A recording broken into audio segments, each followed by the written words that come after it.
السلام علیکم ورحمۃ اللہ وبرکاتہ جی، امید کرتا ہوں کہ آپ سب ٹھیک ہوں گے۔ تو آج میں نے سوچا کہ آپ کے ساتھ ایک بہت ہی بیوٹیفل حدیث شیئر کروں۔ تو جیسا کہ رسول اللہ صلی اللہ علیہ وآلہ وسلم نے فرمایا کہ اللہ تعالیٰ سے رسول اللہ صلی اللہ علیہ وسلم نے سنا کہ اللہ تعالیٰ فرماتے ہیں، اے میرے بندو، میں نے خود پہ ظلم حرام کر دیا اور تم لوگ بھی آپس پہ ایک دوسرے کے اوپر ظلم مت کیا کرو۔ پھر اللہ تعالیٰ فرماتے ہیں کہ اے میرے بندو، تم سب کے سب گمراہ ہو، لیکن جس کو میں ہدایت دے دوں اس لیے تم مجھ سے مانگا کرو۔ پھر اللہ سبحانہ و تعالیٰ فرماتے ہیں کہ اے میرے بندو، تم سب کے سب بھوکے ہو مگر جس کو میں عطا کروں اس لیے تم مجھ سے مانگا کرو، میں تمہیں دوں گا۔ پھر اللہ تعالیٰ فرماتے ہیں کہ اے میرے بندو، تم سب کے سب بغیر کپڑوں کے ہو مگر جو مجھ سے مانگے اس کو میں کپڑے عطا کروں گا اور تم مجھ سے کپڑے مانگا کرو۔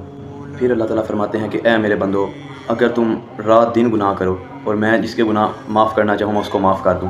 اور پھر اللہ تعالیٰ فرماتے ہیں کہ اے میرے بندو، تم میرا نقصان نہیں کر سکتے اور نہ ہی مجھ کو تم فائدہ پہنچا سکتے ہو، اور اگر تم اور تمہارے اگلے اور پچھلے آدمی اور جنات سب مل کر اکٹھے ہو کے بھی ایک پرہیزگار آدمی کی طرح ہو جاؤ تو تم پھر بھی کچھ اضافہ نہیں کر سکتے، اور اگر تم سارے اگلے پچھلے جنات اور سب اکٹھے ہو کے ایک گناہ گار بندے کی طرح ہو جاؤ تو تم پھر بھی میری سلطنت میں کچھ کمی نہیں کر سکتے۔ پھر اللہ تعالیٰ فرماتے ہیں کہ اے میرے بندو، اگر تم سارے اگلے پچھلے جنات اور سب ایک میدان میں اکٹھے ہو جاؤ اور اکٹھے ہو کے ایک دم تم سب مجھ سے مانگو تو میں تم سب کو جتنا جتنا تم مانگو گے عطا کرنے پہ قادر ہوں۔ مطلب کہ میں تم سب کو جتنا جتنا تم مانگ سکتے ہو میں دوں گا، اور میرے خزانے میں بالکل بھی کمی نہیں آئے گی۔ مگر اتنی کمی آئے گی کہ ایک سوئی کو اگر تم سمندر میں ڈوبو اور اس کو باہر نکالو تو باہر نکال کے جتنی اس سمندر میں کمی آئے گی اس سے بھی کم میرے خزانے میں کمی۔ مطلب کہ بات کرنے کا مقصد یہ ہے کہ ایک صرف مثال ہے کہ مطلب کہ سمندر میں کیا کمی آئے گی اگر ہم ایک سوئی کو ڈبو کے اس میں نکالیں، کوئی کمی نہیں آئے گی۔ تو اللہ تعالیٰ فرماتے ہیں کہ میرے خزانے میں بھی کوئی کمی نہیں آئے گی۔ مطلب کہ اگر تم سب بھی مجھ سے مانگو تو میں تم کو دوں تو میرے خزانے میں کوئی کمی نہیں آئے گی، میرے خزانے بہت زیادہ ہیں۔ تو اللہ تعالیٰ فرماتے ہیں کہ اے میرے بندو، یہ تمہارے ہی جو اعمال ہیں یہ ان کا ہی بدلہ ہے۔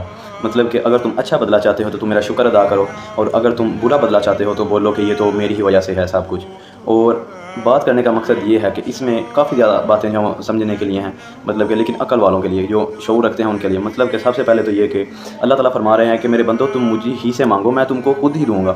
مطلب کہ اب ہم جو ہیں ہم لوگ اس میں وسیلے تلاش کرنا شروع کر دیں، جی ہم اس طرح نہیں کر سکتے۔ اللہ تعالیٰ نے فرمایا کہ اگر میں چاہوں میں تمہارے سارے گناہ بخش دوں گا۔ اور اللہ تعالیٰ نے قرآن میں فرمایا نا، قل یا عبادی الذین اسرفوا علی انفسہم لا تقنطوا من رحمۃ اللہ، کہ اے میرے بندو، جو تم اپنے نفس کے اوپر ظلم کر کر کے تھک گئے ہو میری رحمت سے نا امید نہ ہونا۔ ان اللہ یغفر الذنوب جميعا، میں تمہارے سارے کے سارے گناہ معاف کر دوں گا۔ تو اللہ تعالیٰ فرما رہے ہیں کہ میں تمہارے سارے گناہ معاف کر دوں گا، تمہیں گناہ گار نہیں رہنے دوں گا اگر تم اسے سچے دل سے توبہ کرو گے۔ اور اللہ تعالیٰ ایک جگہ فرماتے ہیں فَأُولَٰئِكَ يُبَدِّلُ اللَّهُ سَيِّئَاتِهِمْ حَسَنَاتٍ، اور اگر تم گناہ چھوڑ دو اور دوبارہ وہ گناہ نہ کرو جو تم نے گناہ کیے ہیں نا، ان کو میں نیکیوں میں تبدیل کر دوں گا۔ اللہ اکبر، کتنی بڑی اللہ تعالیٰ بات کر رہے ہیں۔ تو مطلب کہ جب ہم گناہ چھوڑ دیں اور ہم اللہ کے قریب ہو جائیں تو اللہ تعالیٰ کہتے ہیں کہ مجھ سے مانگو میں تمہیں عطا کروں گا، اگر تم سب مل کے مجھ سے مانگو تو میرے خزانے میں کوئی کمی نہیں، میں تمہیں عطا کروں گا۔ پھر اس کے بعد اللہ تعالیٰ نے فرمایا کہ اگر میں تمہیں عطا کروں تو تم نے میرا شکر ادا کرنا ہے، نہ کہ یہ نہیں کہ غرور تکبر میں نہیں آ جانا کہ یہ تو میری ہی وجہ سے ہے اور یہ میں نے ہی سب کچھ کیا اور میں نے یہ محنت کی ہے۔ تو اللہ تعالیٰ ہم سب کو اس پر عمل کرنے کی توفیق عطا فرمائے۔ میں یہ پڑھ رہا تھا تو میں نے سوچا کہ اپنے بھائیوں کے ساتھ بھی شیئر کر دوں، تو اللہ تعالیٰ ہم سب کو اس پر عمل کرنے کی توفیق عطا فرمائے۔ بارک اللہ فیکم۔ السلام علیکم ورحمۃ اللہ وبرکاتہ۔